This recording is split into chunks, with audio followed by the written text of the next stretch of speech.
Hello everyone, welcome to the channel. Before we dive into today's case, I'd like to ask for your support by subscribing to the channel. Your subscription is very important to us, so please subscribe and leave a comment letting us know where you're watching from. Now let's get into the story. The sun hung low in the sky as I pulled my car up to the edge of the trailhead. My heart fluttered with excitement and a bit of unease. I'd been looking forward to this solo hike for weeks, but there was something about the forest today that felt off. I shrugged off the feeling, chalking it up to nerves. After all, this was supposed to be my escape, my chance to disconnect from the chaos of work and life. I stepped out of the car, the forest surrounding me like a living, breathing entity. The air was cooler here, thick with the scent of pine and damp earth. I grabbed my backpack from the trunk, slinging it over my shoulder before locking the car behind me. The sound of the door slamming echoed briefly, swallowed by the vastness of the wilderness. "All right, Lisa, time to get moving," I whispered to myself, trying to push away the unease gnawing at the back of my mind. I started down the path, the dirt trail winding through the dense trees like a ribbon of shadow. The tall pines towered over me, their branches swaying gently in the breeze. The trail was familiar. I had hiked it a few times before, though never alone. It was supposed to be peaceful, but today every rustling leaf and snapping twig seemed louder, sharper, more sinister. After about a mile in, the trail narrowed, and the undergrowth became thicker, forcing me to slow down. I could hear the distant chirping of birds and the occasional scurrying of small animals in the bushes. For a moment, I let myself relax, letting the beauty of the forest lull me into a false sense of security. I even started humming to myself, a tune I couldn't quite place, but that kept my mind occupied. That's when I first felt it, the shift. The air around me seemed to change, growing heavier, more oppressive. It was as if the forest itself had suddenly gone silent, the usual sounds of nature replaced by an eerie stillness. I stopped in my tracks, straining to hear something, anything. But there was nothing. Just quiet. "Hello!" I called out, my voice unnaturally loud in the silence. There was no reply, not that I expected one. Still, the feeling of being watched clung to me like a second skin. I took a deep breath, trying to steady my nerves. "It's just your imagination," I muttered to myself. "Get a grip, Lisa. It's probably just a deer or something." But even as I tried to convince myself, I couldn't shake the feeling.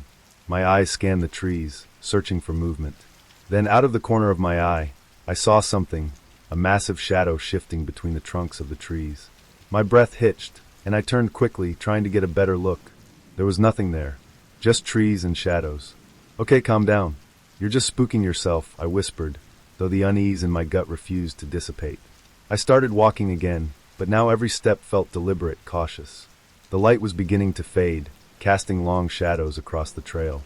I debated whether I should turn back. Something about today felt wrong, but I was too stubborn to quit. It was just a couple more miles to the lake. I could camp there and head back in the morning. As I pushed deeper into the forest, the feeling of being watched intensified. Every rustle of leaves, every snap of a twig sent a jolt of fear through my body.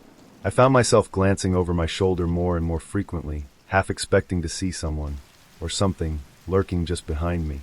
About half an hour later, I reached a clearing. The trees opened up to reveal a small meadow, bathed in the last golden rays of sunlight. For a moment, the beauty of it took my breath away. I stepped into the open, feeling slightly more at ease in the wide space. But that feeling didn't last long. Out of the corner of my eye, I caught movement again. This time, I was sure of it. Something large was standing at the edge of the clearing, partially obscured by the trees. My heart raced, and I froze, my eyes locking onto the shadowy figure. It wasn't an animal, at least not one I recognized. The shape was massive, taller than any man I had ever seen, its form hunched and twisted. It seemed to be covered in dark, matted fur, blending almost perfectly with the shadows of the trees. And it was watching me. I could feel its gaze, heavy and unsettling, even from the distance. I stood there, paralyzed with fear. My mind raced, trying to make sense of what I was seeing, but nothing added up. What the hell was this thing? "Is someone there?" I called out, my voice shaking. No answer. The figure didn't move. I took a hesitant step forward, and that's when it happened. The figure suddenly shifted, stepping out from behind the trees and revealing its full form. My stomach dropped. It was massive, easily 8 feet tall, with long arms that hung low, its hands almost touching the ground. Its eyes, they glowed faintly in the dimming light, a sickly yellow that sent a chill down my spine. And then it moved. Not slowly, but with terrifying speed. One moment it was at the edge of the clearing, and the next it was charging at me. "Oh my God!" I screamed, my body kicking into action before my mind could fully process the danger. I turned and ran, my legs pumping as fast as they could, the sound of heavy footsteps crashing behind me. I didn't dare look back. The creature's growls filled the air, deep and guttural, vibrating through the ground beneath me. Every instinct screamed at me to keep running, to not stop no matter what.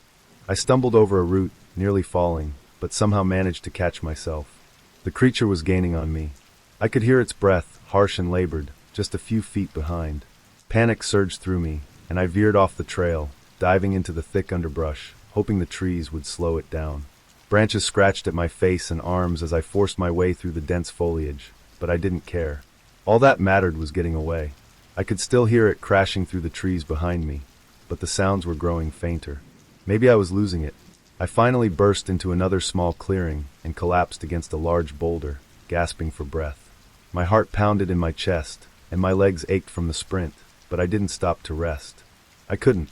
Not until I knew it was gone. I peered back into the forest, my eyes scanning the shadows for any sign of movement. For several long moments, there was nothing. No growls, no heavy footsteps. Just silence. Had I lost it? I stayed frozen in place, my body tense, ready to run again if I had to. But the forest remained still.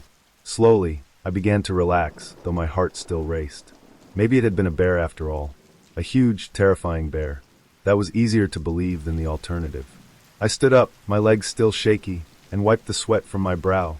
I needed to get back to the car. This hike was over.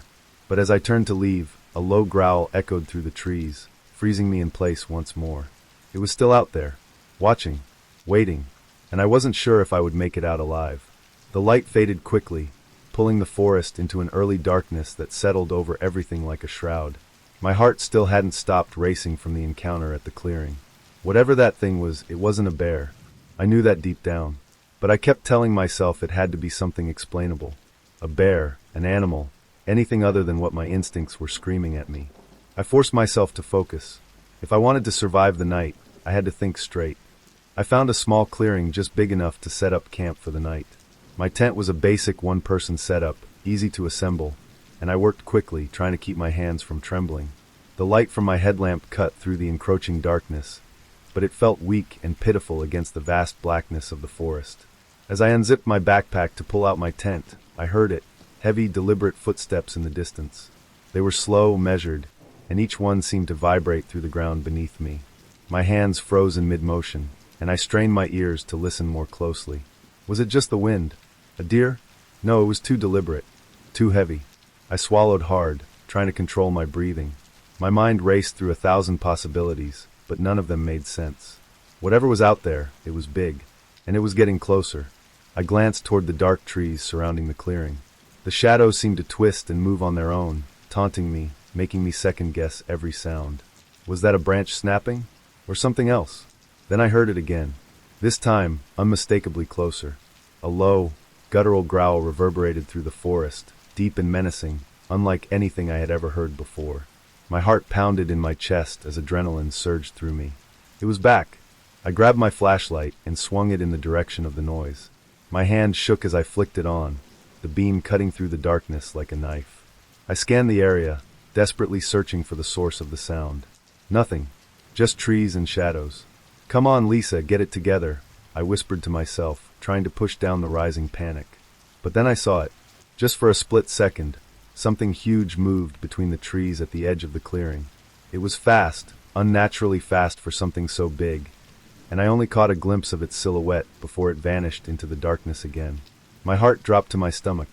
It wasn't my imagination. It wasn't a bear. It was something else, something that shouldn't exist. I had to get out of here. Frantically, I stuffed the tent back into my backpack. There was no way I could stay here, not with that thing out there. I turned off my flashlight, hoping the darkness would help me stay hidden. My hands were shaking so hard I could barely zip the bag. Another growl. Louder this time. Closer. I could feel the presence now. It was like the air around me had thickened, suffocating me with a primal fear. Whatever it was hunting me, and it was getting closer with every passing second. I slung the backpack over my shoulder and started moving, slowly at first, trying not to make any noise. My feet crunched softly on the pine needles as I made my way back toward the trail. Every sound seemed magnified in the eerie silence. The crack of a branch underfoot, the soft rustle of leaves in the breeze, and always that steady, terrifying sound of something moving in the darkness behind me. The trail was narrow and hard to follow in the darkness, but I kept moving, refusing to stop. Every few steps, I glanced over my shoulder, half expecting to see the creature lunging at me from the trees. But the forest remained still, almost too still. I could hear the thing's footsteps now, though deliberate and slow, as if it knew exactly where I was but wasn't in any hurry to catch me. It was toying with me. My breath came in short, shallow gasps as I picked up the pace, my legs burning with exertion. I couldn't run, not in this darkness, not without risking a fall, but I couldn't stay here either. It was coming for me, and if I stopped, I had no doubt it would tear me apart. Suddenly, the footsteps stopped. The silence was deafening, and for a moment, I dared to hope that maybe it had lost interest. But then, from somewhere close behind me, a deep, rumbling growl echoed through the trees, making my blood run cold. It was right there, just a few yards away, hidden in the shadows. Without thinking, I bolted. I ran blindly through the forest, not caring where I was going, just needing to put distance between myself and that thing. Branches whipped at my face and arms, and I stumbled more than once over roots and rocks, but I didn't stop. I couldn't stop. The footsteps returned, this time faster, more urgent. It was chasing me now, no longer content to stalk from a distance. My heart pounded in my chest, every muscle in my body screaming for relief, but I pushed on, fueled by pure terror. I burst into another small clearing, panting and gasping for breath. I could hear it crashing through the trees behind me, gaining on me. There was nowhere left to run. In a panic, I spotted a large, hollowed-out log near the edge of the clearing. Without thinking, I dove inside, curling up as tightly as I could, praying the thing wouldn't find me. I held my breath, every muscle in my body tense, listening for any sound. The forest was unnervingly quiet again, but I knew it was still out there. I could feel it. It was close. Too close. The heavy footsteps slowed as they entered the clearing.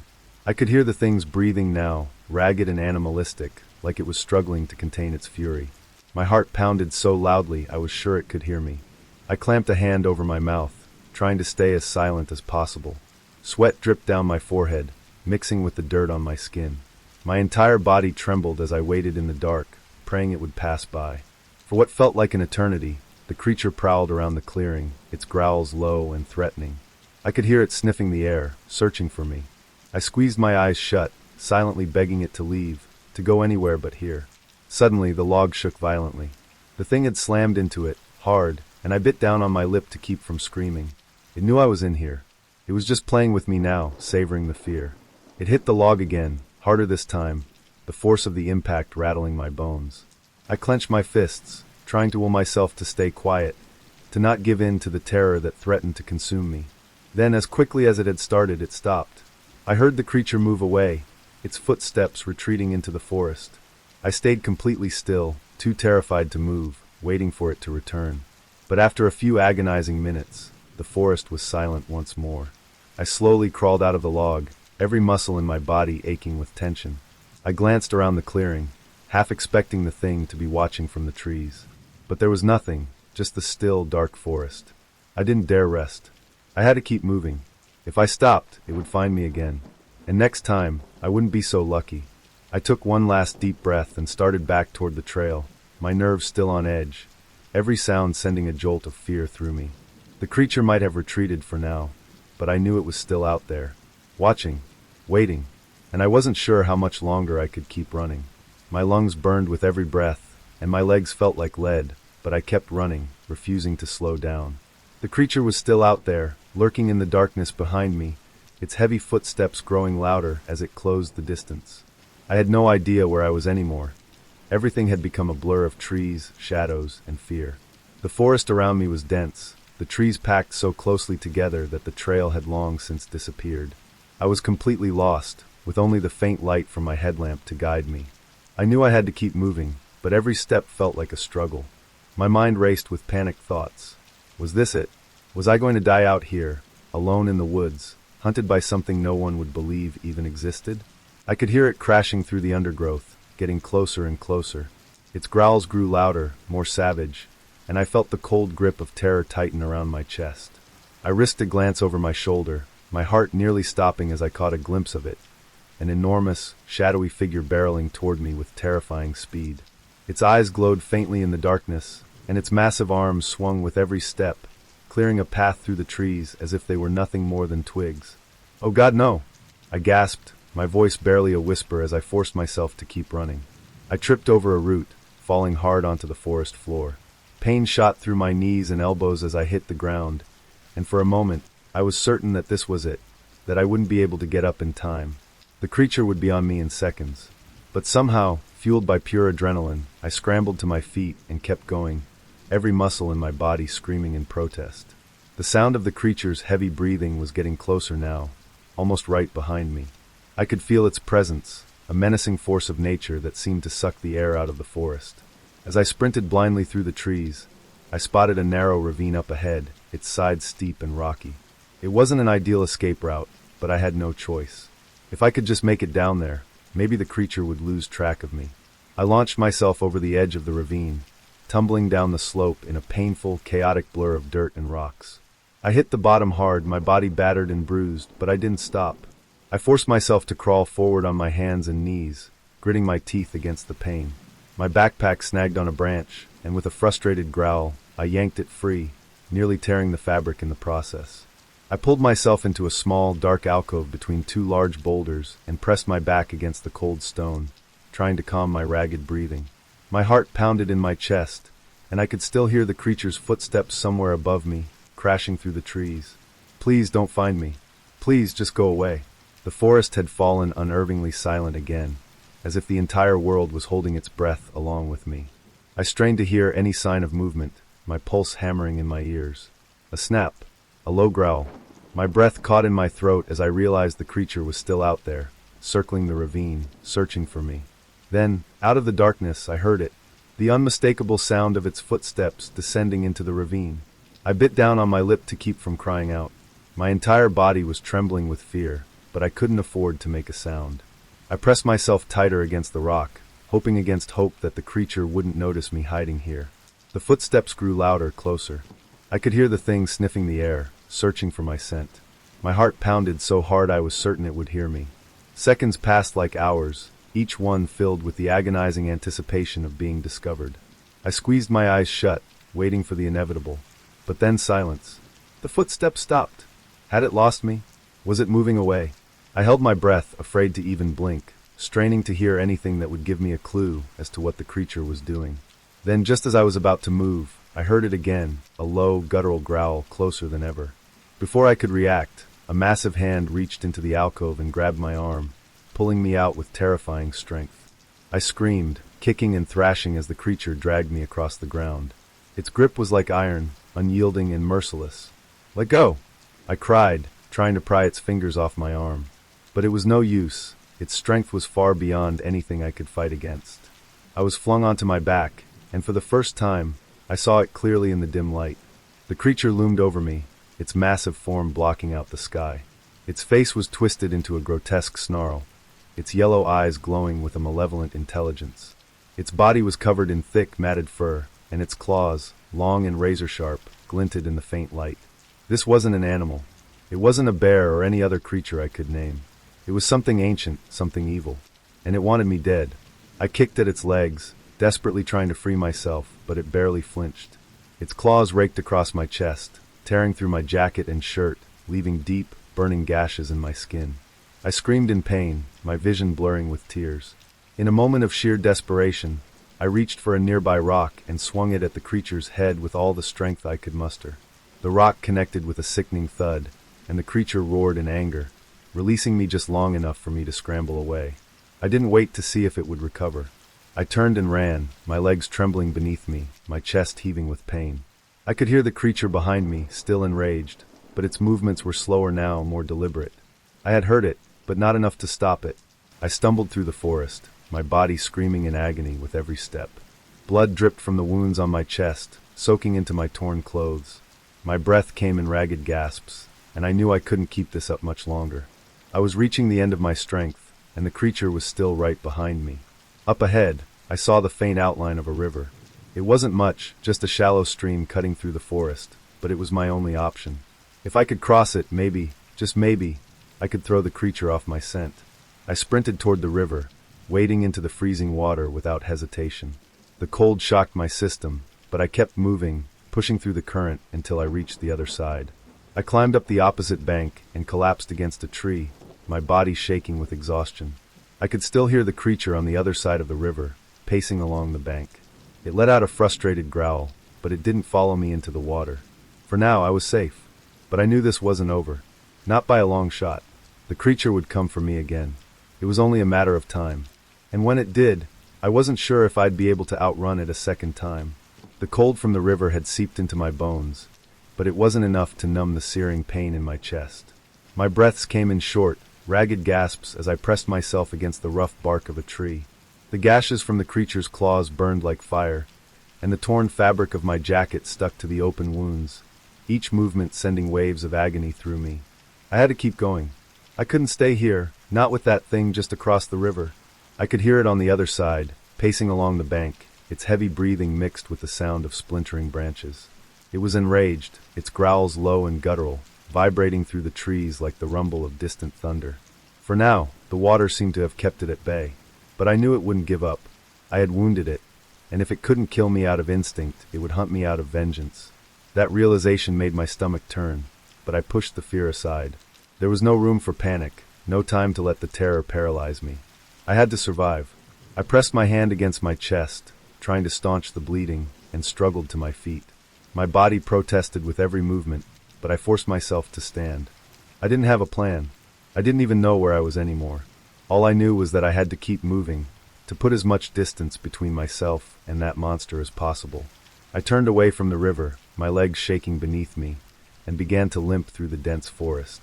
The trees seemed to close in around me, their gnarled branches clawing at my skin like the creature's claws had, but I kept pushing forward. Every few steps, I glanced over my shoulder, half expecting to see it barreling through the water, but the river remained still. I could still hear it growling on the other side, pacing back and forth, but it hadn't crossed yet. Maybe I had a chance. The forest grew thicker the deeper I went. The trees packed so closely together that they blocked out the moonlight. I had to rely on my flashlight, the weak beam barely cutting through the oppressive darkness. Every sound seemed amplified, every rustle of leaves, every crack of a twig, and my nerves were on edge, my heart racing with the fear that it could be anywhere, watching me from the shadows. After what felt like hours, I stumbled into a small clearing. It wasn't much, just a break in the trees where the moonlight managed to filter through, but it gave me a brief sense of relief. I collapsed onto the ground, gasping for breath, and leaned back against a large rock. My entire body was trembling, my muscles screaming in protest, but I didn't care. I had to rest. Just for a minute. The forest had fallen eerily silent again, and I strained to hear any sign of movement. The creature had gone quiet, too, its growls no longer echoing through the trees. For a moment, I let myself hope that maybe, just maybe, I had lost it. But then I heard it. A soft, almost imperceptible sound at first, like the wind rustling through the leaves. But it grew louder, more distinct. Heavy footsteps, slow and deliberate, moving through the undergrowth. My blood ran cold as I realized it was no longer across the river. It had found another way around. I shot to my feet, my heart pounding in my chest, and shone my flashlight toward the trees. The beam flickered weakly as I scanned the treeline, searching for any sign of movement. And then I saw it.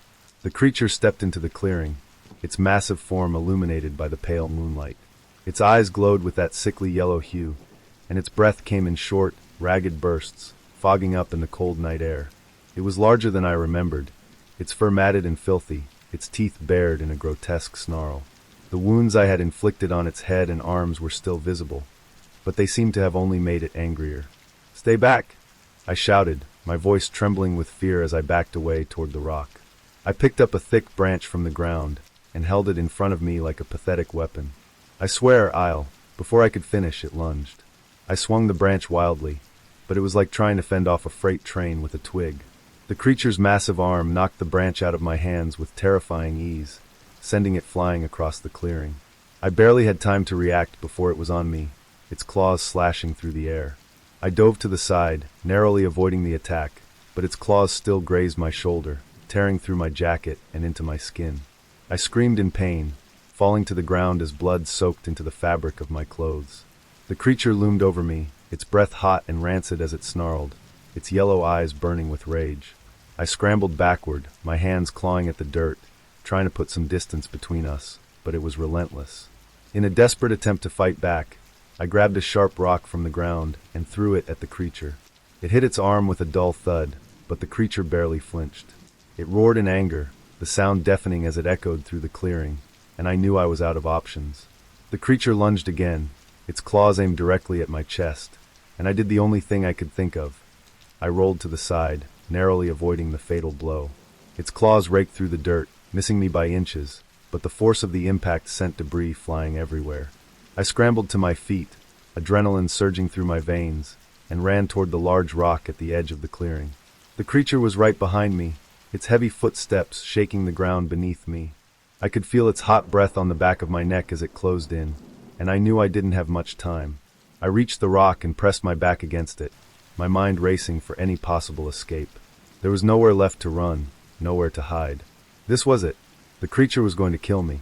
The creature growled low in its throat, its eyes locked onto mine as it stalked closer, its claws flexing in anticipation. My chest heaved with labored breaths, and I could feel my pulse hammering in my ears. This is how I die, I thought, staring into the eyes of the beast. But just as the creature was about to pounce, a loud crack echoed through the forest, a gunshot. The creature froze, its eyes narrowing in confusion. Another shot rang out, and the creature roared in pain, stumbling back. I looked up, my heart pounding in my chest, as a figure emerged from the trees on the far side of the clearing. A man, holding a rifle, his face hidden in the shadows. "Get away from her, you bastard!" the man shouted, firing another shot into the air. The creature snarled, turning its attention toward the newcomer, but it seemed hesitant now, as if weighing its options. For a moment, I thought the man would drive the creature away.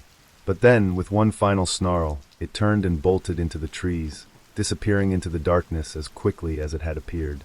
I collapsed against the rock, my entire body trembling with exhaustion and pain. The man rushed over to me, kneeling by my side. "Are you okay?" he asked, his voice rough with concern. "That thing, what the hell was that?" I shook my head, my mind still reeling from the attack. "I don't know," I gasped. "But it's not gone. It'll be back." The man nodded grimly, his eyes scanning the dark trees. "Let's get you out of here. We need to move." No, I didn't argue. I didn't have the strength to. All I could do was follow him as he helped me to my feet, my legs barely able to support my weight. We had survived the attack, but I knew deep down that this nightmare was far from over. The man, Tom, he said his name was, kept his hand on my arm as we stumbled through the dark woods. He was practically dragging me along, and I was grateful for his strength because I didn't have much left. My legs felt like jelly, and every step sent sharp pains through my body, especially where the creature had slashed me. My clothes were torn, and the cold night air stung the open wounds. We moved in silence for what felt like hours, the forest around us dark and oppressive. Tom kept glancing over his shoulder, his rifle at the ready, but we both knew the creature wasn't far behind. I could still hear it, faintly, the sound of branches snapping and leaves crunching as it prowled just out of sight, waiting for the right moment to strike again. "You think we lost it?" I asked in a whisper, even though I already knew the answer. Tom shook his head grimly. "No, it's still out there, just waiting." I swallowed hard, my throat dry and raw from the night's screams. "What the hell is it? I've never seen anything like that in my life." Tom didn't answer right away. Instead, he kept his eyes on the path ahead, or what passed for a path in this endless maze of trees and darkness. Finally, after a long pause, he muttered, "I don't know. But whatever it is, it's not a bear, that's for damn sure." We continued on in silence, the forest growing thicker with every step. The trees seemed to close in around us, their twisted branches reaching out like claws in the dim light of the moon. I shivered, pulling my tattered jacket tighter around me, but it did little to ward off the cold or the fear. Eventually, Tom stopped and motioned for me to be quiet. He listened intently, his body tense and alert, his eyes scanning the darkness. I held my breath, straining to hear what had caught his attention. At first, there was nothing but the usual sounds of the forest, rustling leaves, the distant call of an owl. But then I heard it, a low, guttural growl, echoing through the trees like a distant rumble of thunder. My heart lurched in my chest, and I instinctively moved closer to Tom, trying to make myself as small as possible. "It's still following us," I whispered, my voice barely audible. Tom nodded, his jaw clenched. "Yeah, but it's not rushing us. It's toying with us. I glanced around, my eyes darting from shadow to shadow, half expecting the creature to leap out at us at any moment. Why doesn't it just attack already? Why is it playing games? Tom exhaled sharply. It's a predator. It's wearing us down, waiting for us to make a mistake. His words sent a chill down my spine. He was right. This thing was smarter than any animal I'd ever heard of. It wasn't just hunting us, it was stalking us, breaking us down bit by bit, savoring the chase. And in the state I was in, I wasn't sure how much longer I could keep going. Are we even going the right way? I asked, my voice shaking. Tom hesitated before answering. We're heading toward a ranger station. It's a couple of miles north, but we've gone off the main trail. If we can make it there, we should be safe. Should be, I repeated bitterly, glancing over my shoulder. The forest felt like a living thing, and that thing was closing in on us. We pressed on, the oppressive darkness growing thicker around us. The moon was high now, casting long, twisted shadows across the ground, but the light was faint, barely enough to see by. I stumbled more than once, my feet catching on hidden roots and rocks, and every time I fell, Tom was there to pull me back up. But I could tell he was tiring too. His movements were slower, more labored, and every now and then, I caught him wincing in pain. The weight of the night was wearing us both down. Suddenly, a loud crack echoed through the trees, a branch snapping under something heavy. Tom spun around, his rifle raised, his finger on the trigger. Did you hear that? I whispered, my voice trembling. Yeah, Tom replied through gritted teeth. It's close. We stood there for what felt like an eternity, staring into the darkness, waiting for the creature to reveal itself. The forest was deathly silent again, the air thick with tension. I could hear my own heart pounding in my ears, the sound almost deafening in the stillness. Then, just as suddenly as it had come, the noise disappeared. The creature had gone quiet again, slipping back into the shadows. Tom lowered his rifle, his shoulders slumping in exhaustion. Damn thing's messing with us, he muttered. We need to keep moving. I nodded weakly, though I wasn't sure how much more I could take. My legs were trembling, and my vision was starting to blur from the pain and exhaustion. But I knew we couldn't stop. Stopping meant death. We continued on, each step more agonizing than the last. My head throbbed, and the world around me seemed to tilt and shift with every movement. The creature was still out there, stalking us, its presence a constant weight pressing down on me. After what felt like an eternity, I saw it, a faint glimmer of light in the distance. Tom! I gasped, grabbing his arm and pointing toward the light. Is that the ranger station? Tom squinted into the darkness, his face etched with hope. Could be. Come on, let's go. We picked up the pace, our desperation giving us a sudden burst of energy. The light grew brighter as we approached, and soon, we could make out the shape of a small building nestled between the trees. Relief flooded through me like a wave, and I almost wept with joy. We were going to make it, but just as we neared the edge of the clearing, the creature struck. It came out of nowhere, a blur of dark fur and teeth, barreling into Tom with terrifying speed. I screamed as he was thrown to the ground, his rifle skidding across the dirt. The creature's massive claws slashed at him, tearing through his clothes and flesh like paper. Tom yelled in pain, trying to fight back, but the thing was too strong. Without thinking, I grabbed a heavy branch from the ground and swung it at the creature with all the strength I had left. The branch connected with a sickening crack, and the creature roared in fury, staggering back just enough for Tom to scramble to his feet. Run! Tom shouted, grabbing my arm and pulling me toward the ranger station. Go! Now! We sprinted across the clearing, the creature hot on our heels. I could hear its heavy breathing, its growls of rage, but I didn't dare look back. All I could do was focus on the small building in front of us, the promise of safety. We reached the door, and Tom shoved me inside, slamming it shut behind us. I collapsed onto the floor, gasping for breath, my heart pounding in my chest. The creature slammed against the door with a deafening roar, but the heavy-wood held. Tom leaned against the door, panting heavily, his face pale and streaked with blood. We're not safe, he muttered. Not yet. The creature growled outside, its claws scratching against the wood, but for now the door held firm. For now we were alive. But deep down, I knew this wasn't over. The creature was still out there, waiting for us to make a mistake. And when it did, we wouldn't have another chance to escape. The ranger station was a small, cramped building with only a single room. A wooden desk cluttered with maps and old papers, a few chairs, and a dusty lantern hanging from the ceiling. The walls, once painted a dull green, were now chipped and faded from years of neglect. But in that moment, it was a fortress. Tom leaned heavily against the door, bracing it as the creature slammed against the outside. Each impact sent a shudder through the wooden structure, rattling everything inside. The door creaked and groaned but held barely. I sat on the floor, my body still trembling from the exertion, blood seeping through my torn clothes. My chest ached where the creature's claws had torn through my skin, and every breath was agony. The adrenaline that had kept me going was wearing off, leaving me dizzy and weak. But we had made it inside. We were alive. For now. "Tom," I croaked, struggling to catch my breath. What do we do?" Tom glanced down at me, sweat beading on his forehead, his face pale and drawn. He was hurt, deep gashes across his chest and arms, but he was still standing. "We can't stay here forever," he said, his voice hoarse. "It's only a matter of time before that thing breaks through." I could hear it outside, growling and pacing. Its claws scraped against the wood like nails on a chalkboard, and I winced at the sound, feeling my nerves fray with every passing second. "Maybe it'll give up," I said, though I didn't believe it. That creature wasn't going to stop until it had ripped us apart. Tom shook his head, grimacing as he adjusted his weight against the door. "No way. It knows we're in here. It's just waiting for its moment." I looked around the room, searching for anything that might help us. There was nothing, a few broken chairs, a stack of firewood in the corner, and the rifle Tom had managed to keep. But there weren't enough bullets in that gun to stop a creature like that. Even if we could hurt it, we couldn't kill it. Not with what we had. "Maybe we can make a run for it," I suggested weakly, even though I knew how impossible that sounded. I could barely stand, let alone outrun something that fast and powerful. Tom sighed heavily, shaking his head. "We'd never make it. Not like this." We fell into silence, the only sound the creature's relentless scratching outside and the distant creak of the building settling.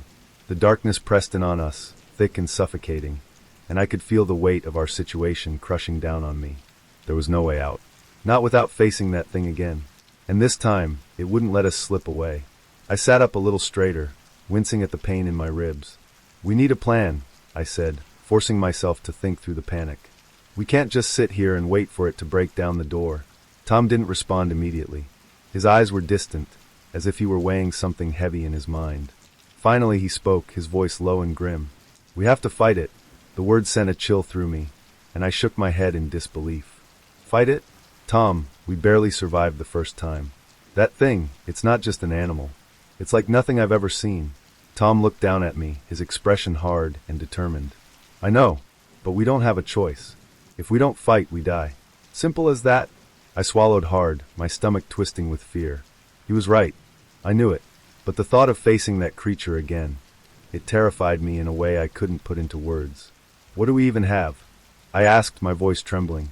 "We've got a gun with a few bullets, and that's it." Tom stood up straight, wincing as he moved away from the door.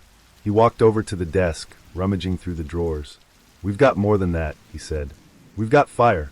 I blinked, confused. "Fire?" Tom pulled out an old can of kerosene and a box of matches from one of the desk drawers. "Fire scares animals," he said. "Maybe it'll scare this thing, too." I stared at the kerosene canister, the weight of the situation slowly sinking in. It wasn't much of a plan, but it was better than sitting here waiting to die. Tom grabbed the firewood from the corner and started piling it up in the middle of the room. "We'll make a fire in here," he said, his voice steady now. "If it breaks through the door, we'll light this place up. Maybe the flames will keep it back long enough for us to make a run for it." I nodded, though fear still gripped my heart. It wasn't a great plan, but it was the only one we had. I forced myself to my feet, wincing at the pain in my chest, and helped Tom arrange the firewood. My hands shook as I worked, but I tried to push the fear aside, focusing on the task at hand. Outside, the creature's growling grew louder, more insistent. It was getting impatient. "Tom," I said, glancing toward the door. "It's getting closer." Tom didn't look up, his focus on the firewood. "We need to be ready." We piled the firewood high in the center of the room, dousing it with the kerosene. The smell was sharp and acrid, filling the air with a sense of impending destruction. Tom handed me a match, and I held it tightly in my trembling fingers. The creature slammed against the door again, harder this time. The wood groaned under the pressure, splintering slightly. It wasn't going to hold much longer. Tom stood beside me, the rifle in his hands, his jaw set with grim determination. "When it comes through that door," he said, his voice steady, "we light the fire. Then we run. Don't look back. Just run." I nodded, swallowing the lump in my throat. My heart pounded in my chest, my mind racing with the fear of what was about to happen. But there was no turning back now. This was it. The creature slammed against the door one final time, and with a deafening crack, the wood gave way.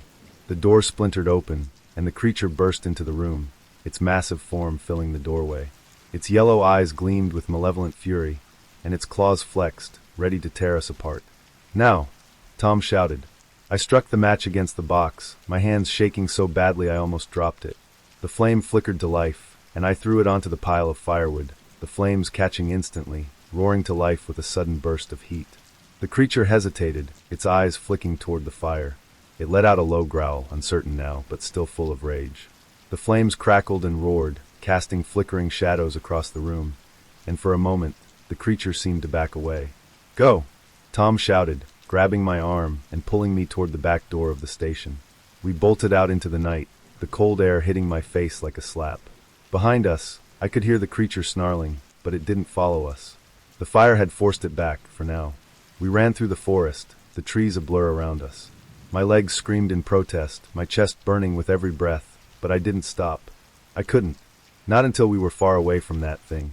After what felt like hours, we finally stumbled to a stop, collapsing against a fallen log. My entire body trembled with exhaustion, and I could barely catch my breath. Tom looked back toward the ranger station, his face pale in the moonlight. "We made it," he gasped, his voice full of disbelief. "We actually made it." I nodded weakly, though the fear still clung to me like a shadow. We had escaped, but the creature was still out there, somewhere in the darkness. And I had a feeling it wasn't done with us yet. "We need to keep moving," I said softly, my voice barely more than a whisper. "It's not over." "Not yet." Tom nodded, his eyes scanning the dark forest. "I know, but we've got a head start now." We got back to our feet, both of us bruised, bloodied, and battered, but alive. For now. And with every step we took deeper into the forest, the growls of the creature echoed in the distance, reminding us that the nightmare wasn't over yet. The first light of dawn began to break through the trees, casting long shadows across the forest floor. The world was waking up, but the terror of the night still clung to me like a second skin. My body ached, every muscle sore and stiff from running, fighting, and the relentless fear that had gripped me for what felt like an eternity. But we had made it through the night. Somehow we were still alive. Tom and I moved slowly through the dense woods, the weight of exhaustion pulling at us with every step. His rifle hung limply at his side, and his once steady gait had become more of a stagger. The deep gashes on his arms and chest were raw and painful, but he refused to slow down. I could see the determination etched into his face, the same determination that had kept us both going all night. "Are you sure we're heading in the right direction?" I asked, my voice raspy from the cold and the endless screaming. Tom nodded, though his eyes were distant. "Yeah," he said, his voice rough. "The main road isn't too far now. If we stay on course, we should hit it within a few miles." I nodded, though I couldn't shake the feeling of dread that had settled deep in my gut. We were almost out of the woods, literally, but I couldn't bring myself to believe we were truly safe. That thing was still out there, somewhere in the shadows, watching us, waiting for another chance to strike. It hadn't followed us since we escaped the ranger station, but I knew it was only a matter of time. "What if it comes back?" I asked quietly, voicing the fear that had been gnawing at me for hours. Tom glanced at me, his expression hard. "Then we keep moving. We don't stop until we're out of here." There was a finality in his tone that made my stomach churn. He wasn't just talking about surviving the creature's attack anymore. He was talking about escaping this place entirely, putting the forest, the creature, and everything that had happened behind us. But I wasn't sure if that was even possible. Even if we made it out, I had a feeling the memory of this night would haunt me for the rest of my life. We continued walking in silence for what felt like hours. The forest was still eerily quiet, as if the usual sounds of nature had been scared off by the events of the night. There were no birds singing, no rustling of leaves in the wind, just an oppressive stillness that made the hairs on the back of my neck stand on end. Finally, after what seemed like an eternity, we reached the edge of the forest. I could see the faint outline of the main road through the trees, and my heart leapt with a mix of relief and disbelief. We were almost there, almost safe. Tom slowed to a stop, leaning heavily against a tree for support. His breathing was labored, and I could see the pain etched into his features. The wounds he had sustained were worse than I had realized, and now that the adrenaline was wearing off, it was catching up to him. "We made it," I said softly, trying to reassure both him and myself. "We're almost out." Tom nodded, though he didn't look at me. His eyes were fixed on the road ahead, as if he couldn't quite believe it was real. "Yeah," he muttered. "Almost." I stepped closer to him, placing a hand on his arm. "You're hurt. We need to get you to a hospital." Tom finally turned to look at me, and for the first time, I saw the exhaustion and fear in his eyes. "We're both hurt, Lisa," he said quietly. "But we're not safe yet. That thing is still out there, and until we're far away from these woods, we're not out of danger." I opened my mouth to argue, to tell him that we were going to be okay now that we had reached the road, but the words caught in my throat. He was right. As much as I wanted to believe that the nightmare was over, I knew deep down that it wasn't. The creature was still out there, lurking in the shadows, waiting for another opportunity to strike. And until we were miles away from this place, we would never truly be safe. We limped the last few hundred yards to the road, and when we finally stepped onto the pavement, a wave of relief washed over me. The sight of the black asphalt, stretching out in both directions, felt like a lifeline. We weren't in the middle of nowhere anymore. We had made it back to civilization, if you could call an empty mountain road civilization. Tom collapsed onto the shoulder of the road, sitting down heavily with his back against a tree. I sat down beside him, wincing as the pain in my chest flared up again. We both sat there in silence, our breathing heavy, our bodies spent. After a few moments, Tom pulled out his cell phone and tried to call for help. But when he held the phone up to his ear, his expression darkened. "No signal," he muttered, tossing the phone aside in frustration. I sighed, feeling the weight of exhaustion settling over me. "Of course," I said bitterly. "We couldn't be that lucky." Tom rubbed his face with one hand, the other still gripping his rifle. "We'll wait," he said. "Someone's bound to come by eventually." I nodded, though the thought of waiting here on the side of the road made my skin crawl. What if the creature followed us? What if it attacked again while we were sitting here, vulnerable and exposed? I tried to push the thoughts aside, forcing myself to focus on the fact that we had made it this far. We had survived. We were going to get out of this, even if it took a little longer than we had hoped. Time passed slowly as we sat there, the silence broken only by the occasional rustle of leaves in the breeze. Every time I heard a sound, my heart raced, my eyes darting toward the tree line, half expecting to see the creature charging out of the woods. But there was nothing, just shadows. "How are you holding up?" Tom asked after a long stretch of silence. I shrugged, though the pain in my chest made the movement awkward. "I'll live," I said, though I wasn't sure how true that was. "You?" Tom chuckled darkly, though there was no humor in it. "I've been better," he admitted. "But hey, at least we're alive, right?" I nodded, though the words felt hollow. We had survived, yes. But what kind of life awaited us after this? How could I go back to normal after what I had seen, what I had been through? The terror of the night still clung to me like a shadow, and I wasn't sure if it would ever truly leave. After what felt like hours, the sound of an engine broke the silence. My head snapped up, and I saw a pair of headlights approaching from down the road. Relief flooded through me, and I stood up, waving my arms frantically to flag down the driver. The car slowed to a stop, and a middle-aged man in a pickup truck rolled down his window, his face etched with concern. "You folks okay?" he asked, his eyes scanning our battered and bloodied forms. "We were attacked," I said quickly, my voice shaking. "By something out there in the woods." The man's brow furrowed in confusion. "Attacked by what?" "A bear." I hesitated, glancing at Tom. He gave me a subtle nod, and I took a deep breath before answering. "No," I said quietly. "Not a bear. Something else. Something worse." The man's expression shifted, skepticism replacing the concern. "Worse than a bear? You sure you didn't just get lost and spook yourselves?" My heart sank. Of course, he wouldn't believe us. Who would? But the fear and desperation in my voice must have convinced him of something, because after a moment, he sighed and opened the door. "All right," he said. "Get in. I'll take you to town." Tom and I climbed into the truck, and as we pulled away from the forest, I couldn't help but glance back at the trees, half expecting to see the creature standing there, watching us leave. But there was nothing, just the endless expanse of dark woods, shrouded in shadow and mystery. As we drove away, I felt a strange mix of relief and dread. We had survived, but I knew deep down that the memory of that night would never leave me. The creature may have let us go, but it would always be out there, lurking in the shadows, waiting for another chance to strike. And no one would ever believe us. We sat in silence as the pickup truck rumbled down the empty mountain road, the world outside the windows slipping into daylight. The man behind the wheel, Jim, he said his name was, kept casting uneasy glances at us, his brow furrowed in concern, but he didn't ask any more questions. Not after the half-hearted explanation we had given him.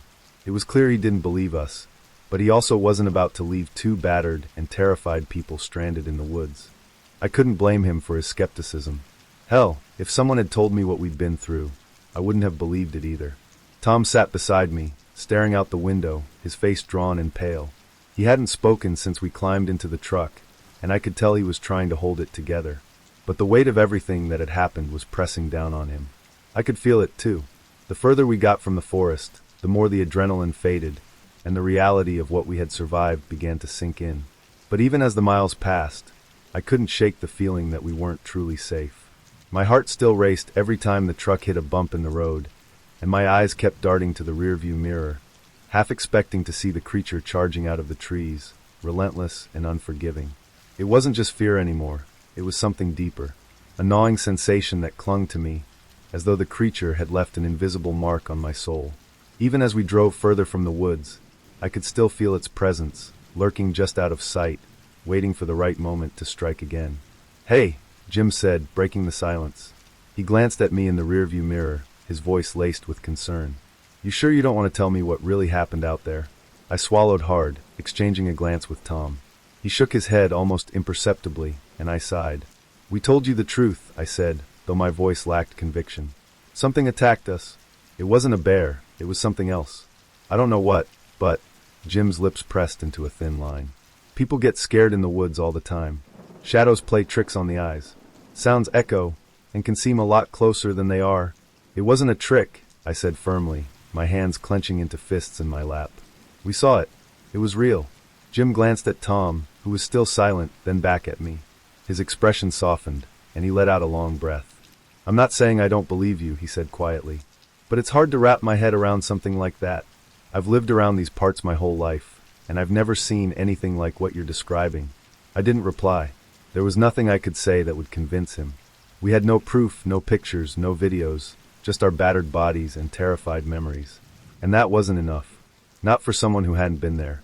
After what felt like hours, the town finally came into view, small and sleepy, nestled between the mountains like a forgotten relic of the past. The streets were mostly empty at this early hour, and the buildings looked old and worn, but it was civilization. It was safe. Jim pulled up outside the local hospital, killing the engine. "This is it," he said. "You two need to get those wounds looked at. You're lucky to be alive."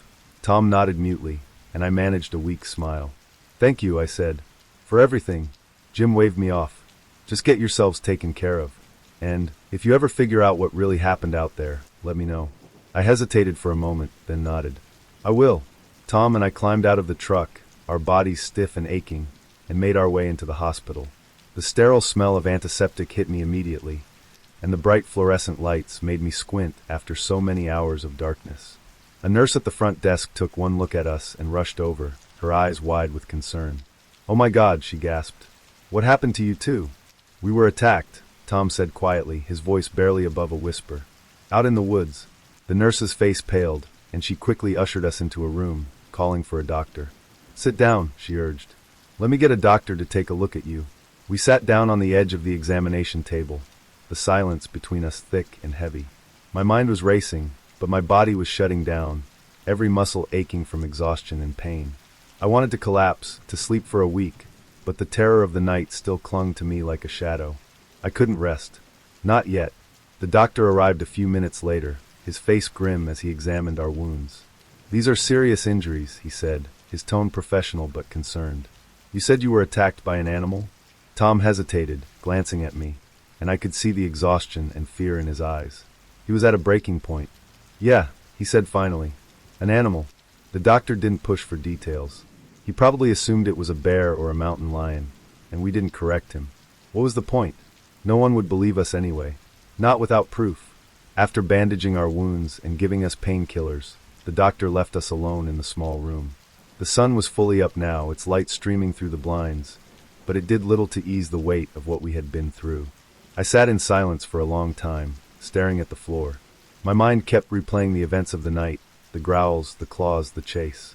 Every time I closed my eyes, I saw the creature looming over me, its yellow eyes glowing in the darkness. No matter how hard I tried, I couldn't shake the image from my mind. "What do we do now?" I asked quietly, breaking the silence. Tom looked at me, his face pale and drawn. "We go home," he said simply. "We try to move on." I shook my head, my hands trembling in my lap. How can we move on after something like this?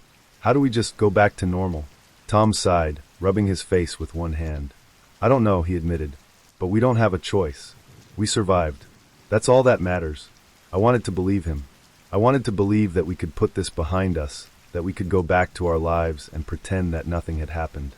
But I knew deep down that things would never be the same. The terror of the night had left a mark on me, one that I couldn't erase. The memory of the creature, the way it had stalked us, the way it had hunted us with such cold, calculated malice, would never leave me. Even now, sitting in the safety of the hospital, I could feel its presence. I could still hear its growls in the back of my mind, still feel its breath on my neck. And no one would ever believe us. We were just two people who had gotten lost in the woods, our minds playing tricks on us. That's what they would say. That's what they would believe. But we knew the truth. We had seen it. We had lived it. And no matter how far we ran, no matter how hard we tried to forget, the creature would always be with us, haunting us, stalking us in the shadows of our memories. We had survived the night, but the nightmare would never truly be over.